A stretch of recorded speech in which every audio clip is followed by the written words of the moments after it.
Arizona's governor has agreed to remove a makeshift wall made of shipping containers at the Mexico border. The Biden administration had sued the state's Republican governor, Doug Ducey, last week, arguing the barrier has been illegally built on federal land. All the shipping containers must be removed by January 4th. This comes as a spike in migrant arrivals in the Texas border city of El Paso is overwhelming local resources and shelters. A record number of migrants have been waiting for the pandemic-era policy known as Title 42 to end. It was set to expire Wednesday, but it's being held up in the Supreme Court.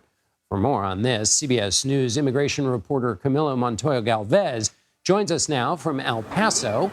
Camilo, it's good to be with you again. You spoke to John Martin, a shelter official in El Paso, about how the city is struggling to house migrants. Here's what he told you. With the colder temperatures and working with our local homeless population, we anticipate a 50 to 60% increase in need.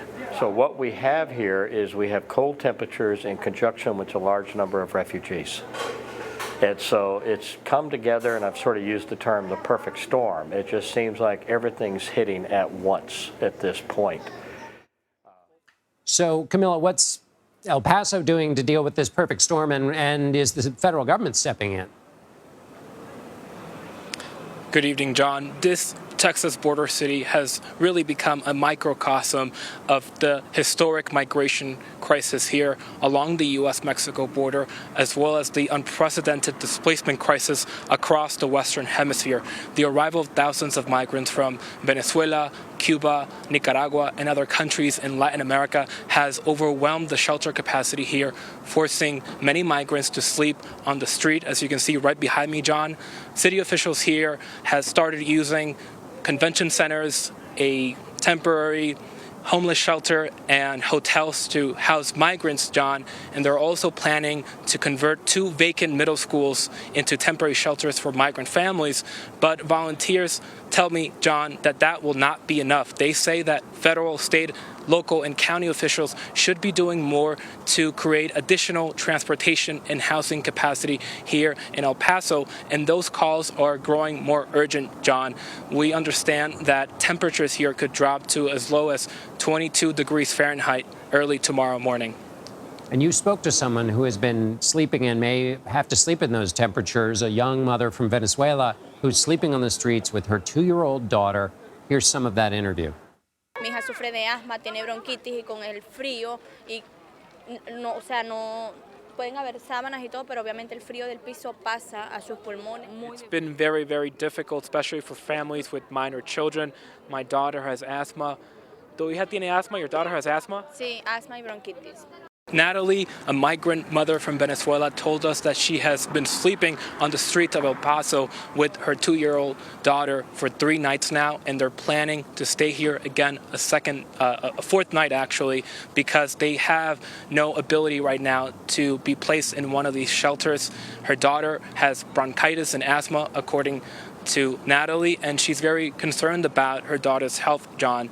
And this is a situation that many migrants find themselves in now. Well, as you can see behind me, many of the homeless migrants here are men. We have seen women and families with really young children also start to prepare to sleep on the street today.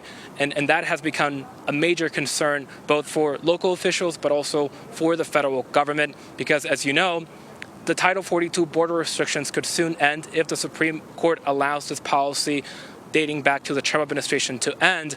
And local officials here believe that if that policy does indeed end, John, additional migrants will have to be released here in El Paso, and that will further strain the city's already strained local shelter capacity and its ability to relocate migrants to other destinations across the U.S.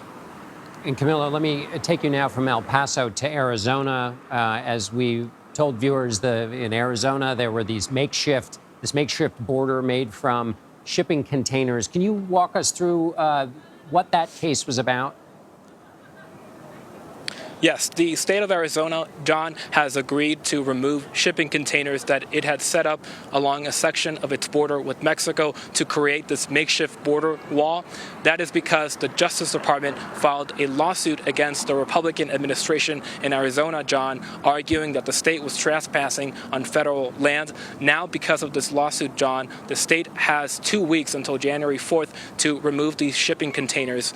And while Arizona will have a Democratic governor soon, John, I think this fight between several Republican-led states and the Biden administration over the issue of border and immigration policy will continue. Just a few days ago, Texas Governor Greg Abbott dispatched hundreds of National Guardsmen here to El Paso to divert and delay the entry of migrants. All right, Camilo Montoya-Galvez on it for us in El Paso, Texas. Thank you, Camilo.